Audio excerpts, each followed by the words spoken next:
Westminster's biggest problem with vandals is here on the Mozart Estate in North Kensington. The annual bill runs to £100,000. There's graffiti just about everywhere you look. Windows are smashed, lights have been ripped out, even brick steps dismantled. The estate did have its own pub. That's been closed and boarded up for months. The council say it became a centre for hooliganism and drug-taking. Last Sunday, vandals set fire to power cables, plunging this fire escape corridor into darkness. The humour of the vandals doesn't help. A staircase was painted top to bottom, and some bright comedian put on again, paint it again, Sam.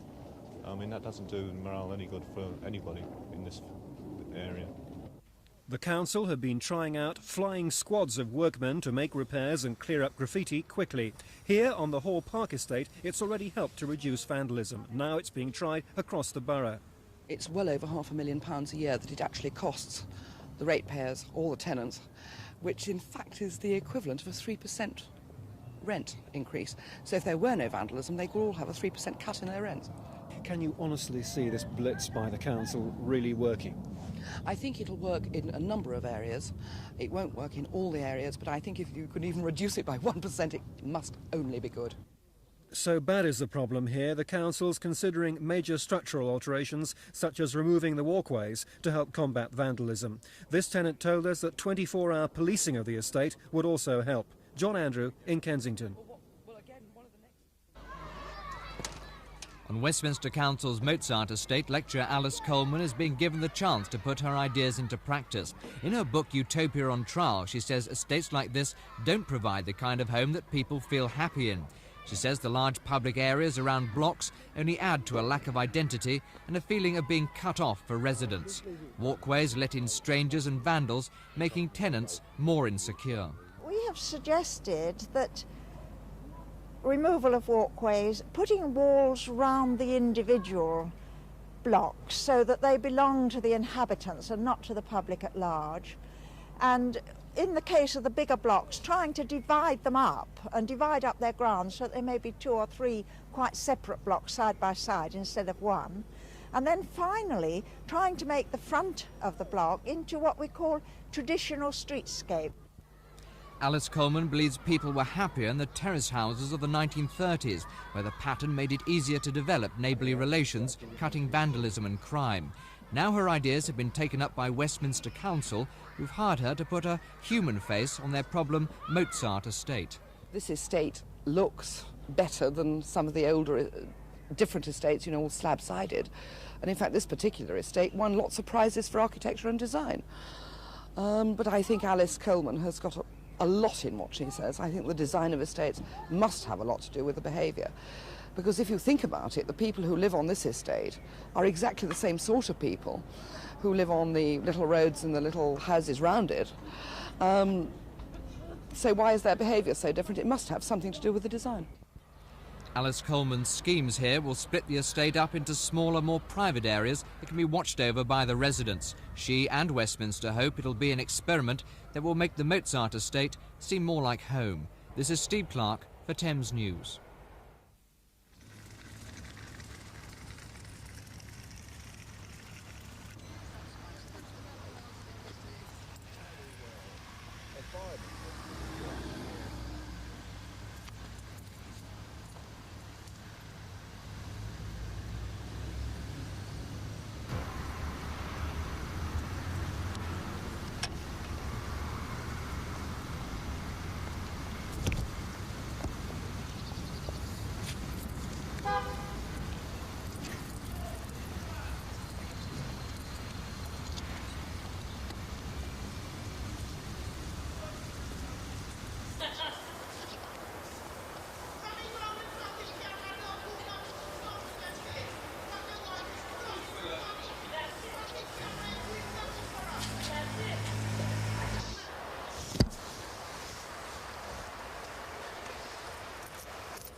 More than 2,500 people live on the estates. Residents blame high crime rates on the miles of walkways running in front of their homes, which they've been lobbying Southwark Council to demolish, but without success. Now the government's offering the choice of opting out of local authority control and forming the two estates into one centrally funded housing action trust. Housing Minister Michael Spicer is on the estate this morning to sign a document setting out the trust plans, which will be put to the residents for a vote. But the council's against the idea, saying the document isn't legally binding on the government, so there are no guarantees that proposals agreed by tenants won't be changed.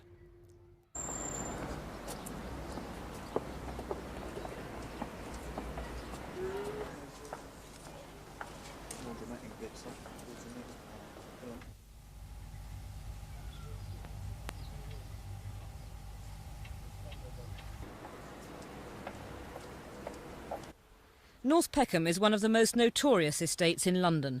1 in 3 men who live here are unemployed. Among young blacks, the jobless figure's even higher. 9 out of 10 are without work. Crime flourishes amid the decay. This is the no-go estate, where postmen, rent collectors and even doctors refuse to tread without a police escort. The vicar of the parish church, which nestles in the shadow of the 17-year-old estate, says people have been dehumanised. He says it's time for action. We've got to start somewhere. It's when nothing is being done at all and people feel neglected, they feel nobody cares, that they get even more despondent and depressed, and the temperature rises and trouble can then occur. So today, the Bishop of Southwark and other clergy took the Housing Minister on a tour of the estate. He announced the release of another £400,000 for improvements there. But all sides concede money alone isn't enough. Whatever the reasons why we didn't get it right in the first place, and we didn't, and the design, for instance, of these estates is pretty awful, as we now know, you'll have to spend money putting it right. But it isn't the only thing. The trouble with these estates is they're so big, the thing's gone out of control. It isn't completely hopeless, and if you go inside, as we've done to some flats, people are keeping the flats beautifully. It's trying to match that commitment that the individual people have with the state and the local authority actually doing the same on the outside. But some residents have said they've heard before of government money being put into estates like this. They see precious little happening yet. When are they going to start seeing something on the ground? Well, there are things beginning rather slowly to happen here. The point is that once they've started, we must keep them going, because you're quite right that if things start and then just stop again, there's no point in it and people are crosser than they were before. A steady drizzle settled over the North Peckham estate as 3 bishops, 2 local vicars, the housing minister and a small army of his advisers moved through the graffiti-covered walkways and unused pitch-black underground car parks. The statutory small group of demonstrators were on hand. 1 or 2 residents took the opportunity to bend a few ears, but most of the estate's 200 front doors stayed locked. Few people venture out here on days like this, ministerial visit or not. Barbara Long in North Peckham, Thames News. This is the estate where Bengalis say they suffer daily physical and verbal abuse. They were moved here in February from council accommodation for the homeless. They say the choice was simple: move here away from the main Bengali community in the west of the borough or end up on the streets. These men and their families have all been attacked. Nazareth Ali has been punched and kicked and hit with pieces of wood and piping. 3 people have needed hospital treatment. Tohir Ali won't venture out after 4 o'clock. And all the time when we are going out, they can shouting, they can call me and black bander and black bastard or something like this. And they can call all the time, it's Paki, Paki, get out, go away from there, why you should come here. Then they can shout like this all the time. Have you been attacked? 3 times we can be attacked. One time I can go into the Nimel house. Then we are just getting in the corridor, and I am behind of them. This piece of wood coming to this my shoulder. Then after my shoulder going to this one man, his name is Idris Ali, his nose, and he's get blood out from his nose. Police have responded with a constant patrol of the estate. Some of the incidents have and are being investigated. But community workers think the only way to protect the families is to move them out. It really is a matter of time, only a matter of time, till one of the injuries is fatal and someone sustains either a very severe injury or dies. In that sense, it is fair to say that it is a matter of life and death that these families are transferred out of that very hostile environment. But your only solution is to move the families out. Isn't that giving in to racism? No, I don't think so. I mean, we are not in favour at all of having any no-go areas or any ghetto areas. We believe in having a multiracial housing policy. The first priority, though, must be for the safety of those families themselves. It is completely unfair to expect that those families have to suffer this level of intimidation in order for this council to try and pretend that it is a multiracial borough. The council say that so far they've tried to tackle the problem on the ground. They've sent letters to everyone on the estate reminding them of their obligations not to harass fellow tenants. Tonight, though, under growing pressure, the Housing Committee have agreed to meet a deputation of Asians. One plan being considered is to nominate them for transfer to housing association flats in the west of the borough. John Andrew, Thames News. In a recent ballot, 90% of the high-rise residents of the Trowbridge Estate said they want it demolished and rebuilt. Today, a group took a coach trip to Parliament to press the government to do just that. They say the 17-year-old estate is a slum, soaking wet and falling apart. When you have a heavy rainstorm, the water starts coming through the windows, so naturally we've had to drill a hole and put string, which leads into a bottle, which collects the water, and it runs down the string and goes into the bottle. And if you're lucky, you can change it maybe once every 2 days. But if it's really bad, we have to change it every day. You can sit in here during the winter, and you've actually got to sit with a sheepskin coat on you to keep you warm. The dampness is running down the walls, it's diabolical. Last year, the Ombudsman found the GLC guilty of maladministration for failing to do repairs. But this year, new tests have shown alarming faults in the original construction of the blocks. This steel rod should be tied to the outer wall. It isn't. This one should run the length of the wall. It doesn't. And this rod should hold the outer panel. Instead, it falls short. The faults have already been noted in a secret GLC report. Well, there have been a series of mistakes, a lot of negligence, and possibly something worse. If you're reading the report, what you find is that some of the steel, which is supposed to be holding some of the blocks together, simply isn't there. Some of the steel is of inadequate thickness and doesn't conform to the drawings and the design specifications, and some of the steel is still being corroded. And that actually means that some of the blocks are unsafe. The residents' application for demolition is being backed by the GLC and Hackney Council. They estimate repairs to the existing blocks would cost £27 million. £1 million more, they say, than pulling the whole lot down and rebuilding from scratch. This is Steve Clark in Hackney. For residents on the Marquess Estate, vandalism has become a way of life, and children as young as 5 are being blamed. Play areas have been smashed up, fires started and petrol bombs found. The government have already declared their intention to make parents more responsible for their children's actions. Now Islington Council say they've had enough and are warning tenants they'll be evicted unless their children are kept under control. See them over here, them swings? Yes. They sit light to them, and I've been running out with buckets of water, setting them out. What sort of things have your friends done on the estate then? Just wrote on the walls, sprayed, things like that. Because they're bored, there's nothing to do. Your message to parents of persistent young offenders? It is that we mean business in making this estate better. And if necessary, you will evict people? If necessary.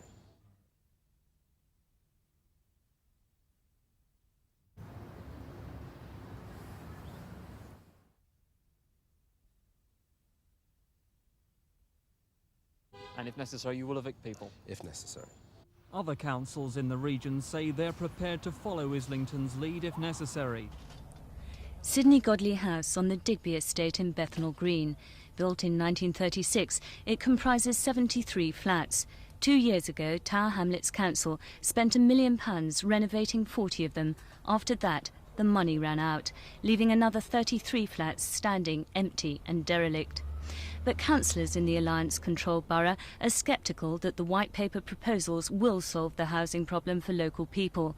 They fear it could make it worse.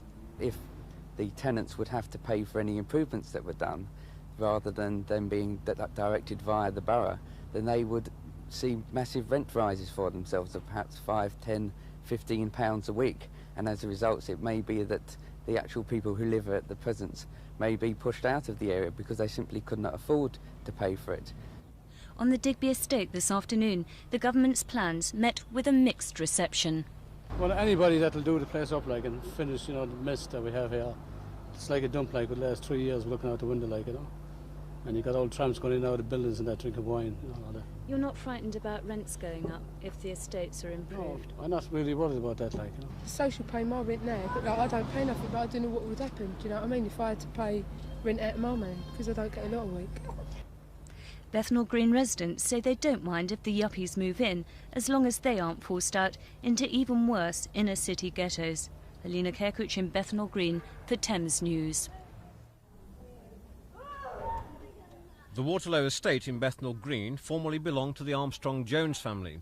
At the turn of the century when it was built, it was an address cherished by those who lived there. Now, showing signs of age and neglect, the tenants are still proud of the area, or at least they were until the scaffolding arrived. There are several miles of piping around the flats. The good news is that it's meant to stop bits of falling masonry dropping on the local populace. The bad news is that as the council can't afford to repair the buildings, the scaffolding could well be there forever. The residents appreciate the council's concern for their safety, but they say they don't want to live in a state of siege for the next 10 or 20 years. The council 10 years ago modernised the buildings by installing bathrooms and hot water. The residents now want to know why that investment should be wasted by not repairing the buildings. It can't be right. Next year they'll be putting up the rates and the rent, £2 or £3, and they're not doing nothing about them. That's right. I mean, we're living in bloody squalor here now. Yeah. What's that? It can't be right. These people on the ground floor got to have their lights on all day because they can't. There's no light getting into the place. Yeah. Estimates for 2 of the blocks are in the region of £3.5 million, and Tower Hamlets Council says they just haven't got the money. In the meantime, the scaffolding is costing the council £148,000, and there's no sign of an early settlement for the tenants. The scaffolding, in fact, has been hired for a minimum of 2 years.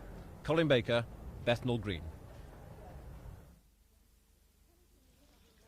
The tenants in this flat began complaining 6 weeks ago. There's extensive damp in the bathroom, and now they're without hot water or heating. And they're not alone. The complaints office, set up and run by the Tenants Association, had 4 similar complaints today and are expecting to be deluged by tonight as temperatures plummet. Since they took over the operation last Wednesday, they've had over 100 complaints from tenants, all of them, they say, urgent. And while they sympathise with the council workers who were threatened and even attacked on the estate, they're insisting on a better service. It's not the staff's fault. We can understand them being at risk. It's not our fault, but we don't see why the tenants should suffer. So what we're saying is if you can't do it, we'll show you how. What do you think of the service you've been getting from the council? Services are absolutely dreadful. What must be added is that the position of our Tenants Association is that we support the council in terms of its fight with government on cutbacks in housing investment programme money and on rate capping. But on the other hand, we tell our council, pull your socks up with the resources you've got now and make sure they're used in the best way. And that means more people on the ground, less highly paid directors and less paper empires. There are nearly 1,000 flats on the estate, and the complaints office handles another 600 from nearby. The council agree not enough is being done and blame government spending cuts and violence. During the last few weeks, members of staff throughout the borough and in Stockwell Park in particular have suffered very violent attacks. A woman member of staff was threatened with rape. We've had knife attacks, and Stockwell Park Estate, we had somebody threatened a member of staff with a broken bottle. Obviously that's totally unacceptable, and as the offices are totally unsatisfactory, they're only flats on estates, they don't provide any protection, they don't cover the Health and Safety at Work Act. We couldn't support the staff being put at that sort of risk again, or indeed the tenants who might be waiting in the waiting rooms when this sort of incident happens. The council say they'll soon be opening a new, more suitable office on the estate, but the tenants reckon that if they don't get better service, they'll take legal action and take the place over themselves. Tricia Ingram's Thames News. Barking and Dagenham Council installed new heating on the Thames View estate 2 years ago. Since then, there have been 3 junction box fires, and it's generally believed that existing wiring just can't cope with the new system. The council say the London Electricity Board should pay to put things right. The LEB retort that their responsibility stops where wiring enters the buildings. Meanwhile, for tenants, sparks continue to fly. I come down the stairs and I heard some crackling and popping from my front door. So I opened my front door, and this cupboard here was all in flames, and the smoke was coming out of the end. The flames was hitting this glass, so my next door neighbour phoned for the fire brigade, and they come down, broke this lock off, and when they opened it, they put this white powder over the fire. And then about an hour later, the LEB come down with the council, and they turned around and said what it was, that the cables wasn't enough power to go through the storage units, because they switched on at 12 o'clock at night, and a sudden boost, the junction box couldn't take the power. Just how worried are tenants about the fire risk then? Well, they're worried all the time now because it could happen again. But it's not just the fire risk which angers tenants. They say the fault means their heating only works half the time, but they still have to pay for it. Tonight, though, there is hope. Neither the LEB nor the council want to comment because negotiations over who pays the bill are, it seems, at a delicate but optimistic stage. Paul Asman in Barking. As Repton Court in Hackney was going up, Ronan Point fell down. Repton and its neighbours were strengthened as a result, but the council now believes more safety work is necessary to ensure the tenants' safety, and they've banned the use of bottled gas to reduce the risk of explosion. Can I say and stress yet again, there is no danger to those blocks collapsing, providing people do not use gas within those blocks. The tenants aren't convinced. They say the council's investigations don't take fire into account, and they see daily evidence of deterioration, like a crack which travels right down one wall from the 16th floor to the 3rd floor, damp and flooding near power points, and these chunks of concrete that broke away from the building. They actually fell off the balconies. We don't know how high they came, but they just dropped off. The technical term for it is spalling, where concrete falls off because metal pieces that hold them on just corrode.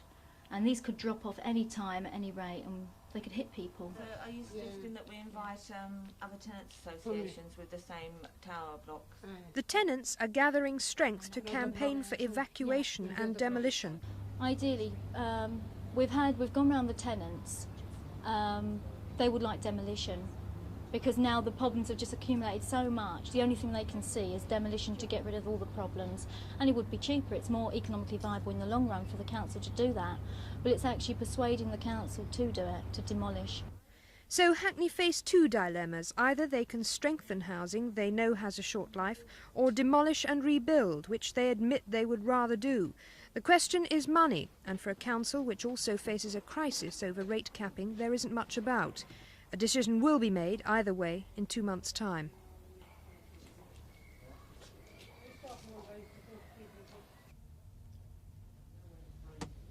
Clapton Park is a collection of tower blocks and council houses. They were built in the early 70s to provide new homes. Today they're in urgent need of repair and have become virtual prisons for many people. There is a great deal of vandalism around. It's basically people have got nothing to do during the day, they just smash up things.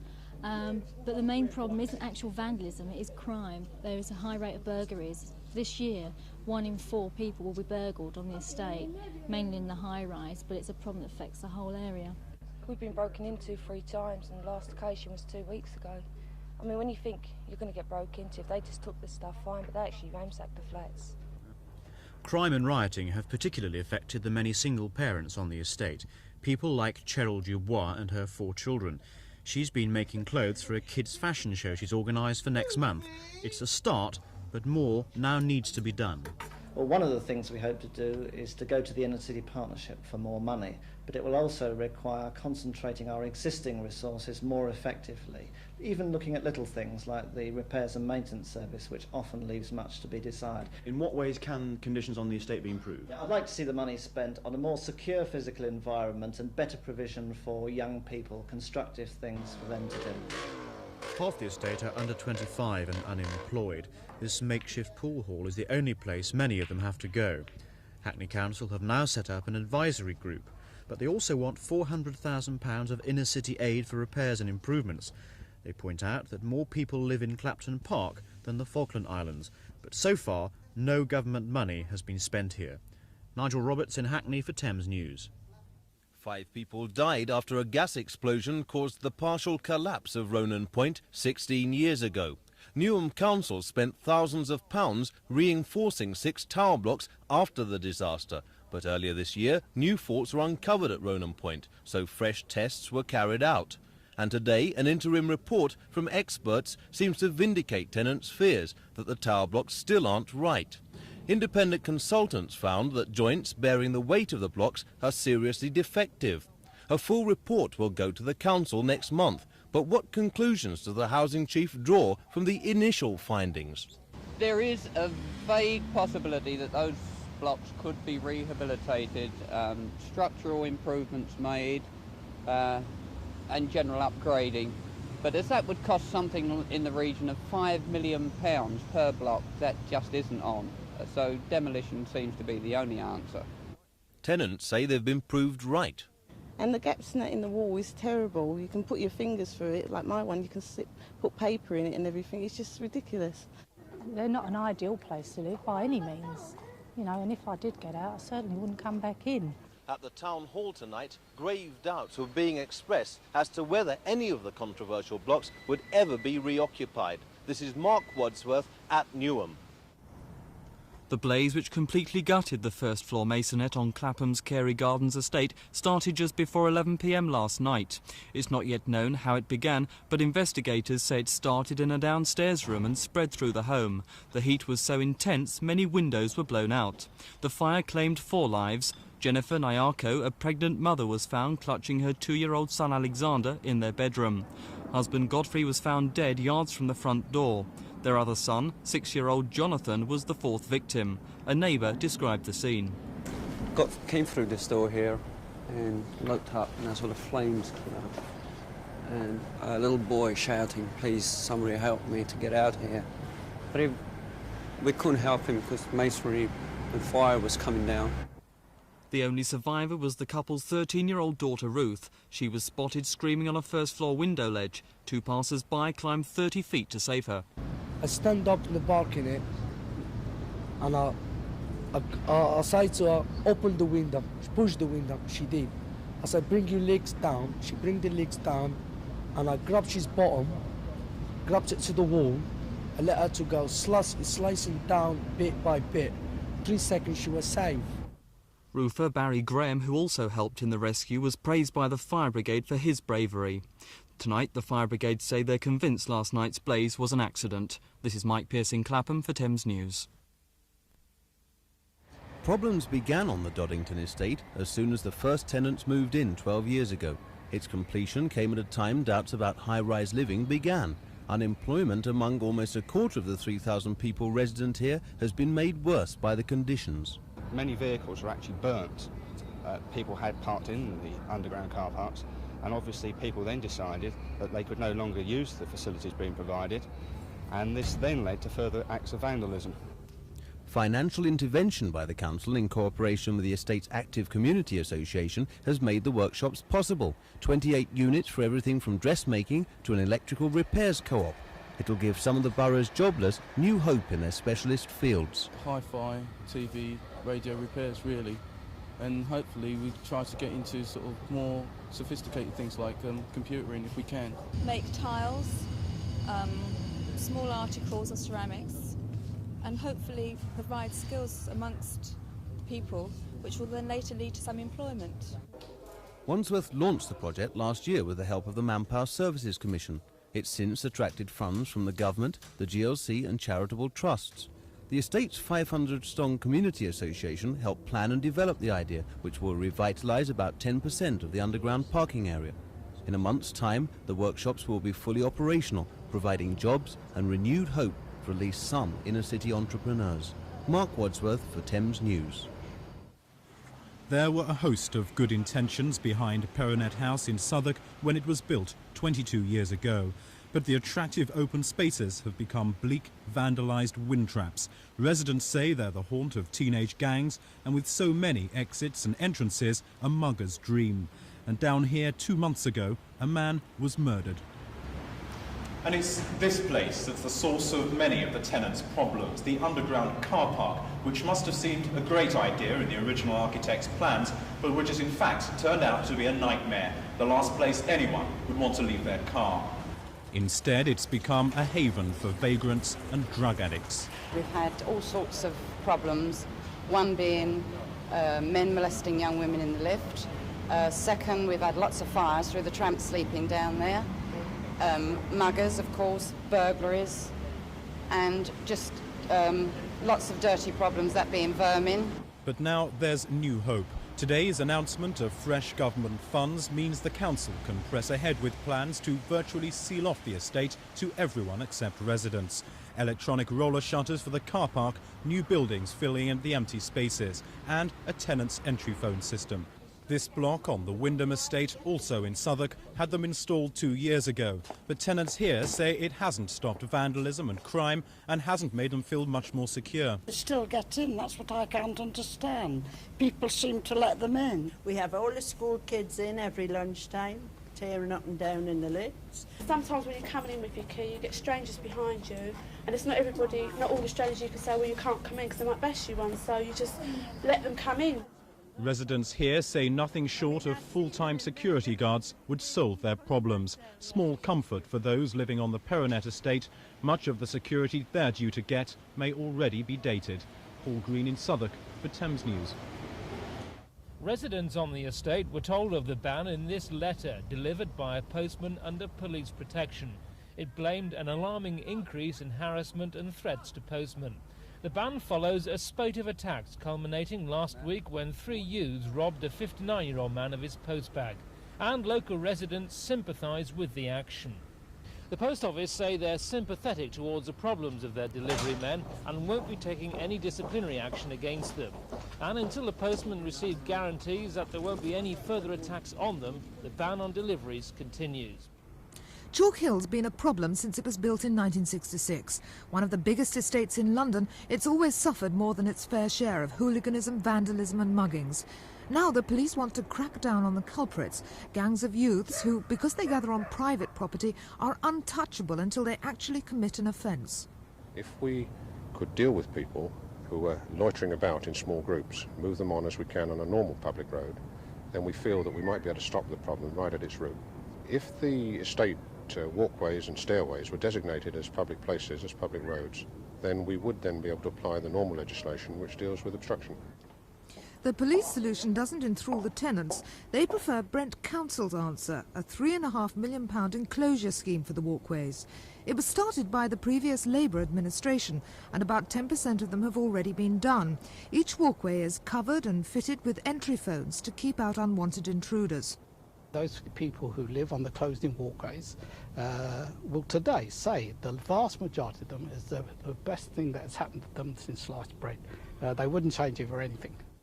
The enclosure scheme is being continued despite the cost by Brent's new Tory controllers. They say that only if the crime rate continues to soar after the walkways are finished will they consider making Chalk Hill's garden paths into public highways. Rita Carter in Wembley for Thames News. Among the 5,500 people on the Ferrier Estate at Kidbrooke are 20 children living in a twilight world in the underground car parks. Youth workers discovered them sleeping rough, most of them abandoned by their families. They'd rather be here than in care. Some have been sleeping in rubbish chutes. A girl was in a drainage pipe. One small boy was keeping warm among heating pipe ducts. It's quite frightening. I wouldn't like to stay down here at night. You know, they're so unprotected. Anyone can come in through one of 3 entrances. They could be got at. Greenwich Council want to spend £35 million on the estate and knock some of these garages down, but because of the fate of the GLC, there's no certainty they'll get the money. Ever since the Willow Tree Estate was completed 18 months ago, residents have been complaining that the soil is poisoned. At first it appeared to be a horticultural problem. Flowers and grass simply refused to grow in places, as Mr Malcolm Rhodes discovered after spending £70 on turf for this, his back lawn. 8 weeks afterwards it started going patchy, and 2 weeks after that it was completely gone. And you're still at a loss to discover why? Yes. But then residents, particularly children, began to contract diarrhoea and other stomach upsets, while some, like Mr Dennis Winter, developed a strange rash. Well, yeah, I just started tending the garden in the summer and plants and whatnot, and I developed this rash on my arm. And I've been to the doctor and she's going to refer me to a skin specialist. She has no idea what's caused it? No, at first we thought it was the sun, and I was allergic to the sun, which is ridiculous because I've been out in the sun for 25 years as a lorry driver and out in all weathers, so this is flared up. But it's only since I moved here. For 18-month-old Katrina Brooker, it's been a particularly painful experience. Her face still bears traces of a livid skin disorder. Well, she got a bad rash all over her body and her face come up really bad, and it's been like it for 8 months. I took her to the doctor and the doctor just said it's heat rash and eczema on her face, which is quite a coincidence that everyone's got the same. In August, Ealing Council's health officer wrote to some families saying that preliminary tests indicated that the soil was indeed polluted and warned them to avoid contact with it. The council admit that the site was once used as a rubbish tip, but claim that chemicals were not dumped there and that pollution tests before building began revealed nothing untoward. Meanwhile, they're awaiting the results of more extensive tests on 30 soil samples before deciding what to do next. But families on the estate say that isn't good enough, and they're demanding immediate action. Council haven't really done anything, they're just letting us live on this poison stump, and it's terrible. Stephen Chambers on the Willowtree Estate in Northolt for Thames News. Families who said they'd been squatting for up to a year were put on the street by bailiffs backed up by hundreds of police. Council officials had a court order for the possession of 96 properties. The huge operation, which ended a waiting game begun in the early hours of Monday morning when barricades went up, met no organised resistance. Police had feared trouble from the 220 squatters. Hackney say they had to act because they want to find homes for the 800 families they're paying to keep in bed and breakfast accommodation. After today, families who've squatted on the Stamford Hill estate could be added to that list. What are you going to do now? Don't know. Nothing. Have to walk the street? Yeah, we just have to walk the street. One woman with 3 young children bolted the door of her first-floor flat, refusing to move when the bailiffs arrived. They come to my door and asked me to open it, and I wouldn't. Because I said, with the car, I've got 2 kids here sick with measles, and I'm not going out on the street. So they said, all right, you don't come out, we're going to bang, we're going to kick the door down. Then she said to me, what number is this? I said, 3 Pentland House. We've got the wrong flat, we haven't got a warrant on it. Some tenants said their lives had been made hell by the squatters. Others said there'd been no trouble. Some of the tenants, the squatters, are very quiet and good. But there's some of them that really let them down.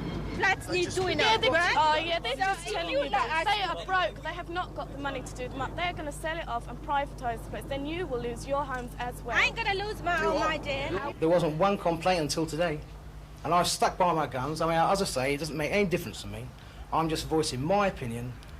These squatters have been no problem at all. They've got no papers on it, sir.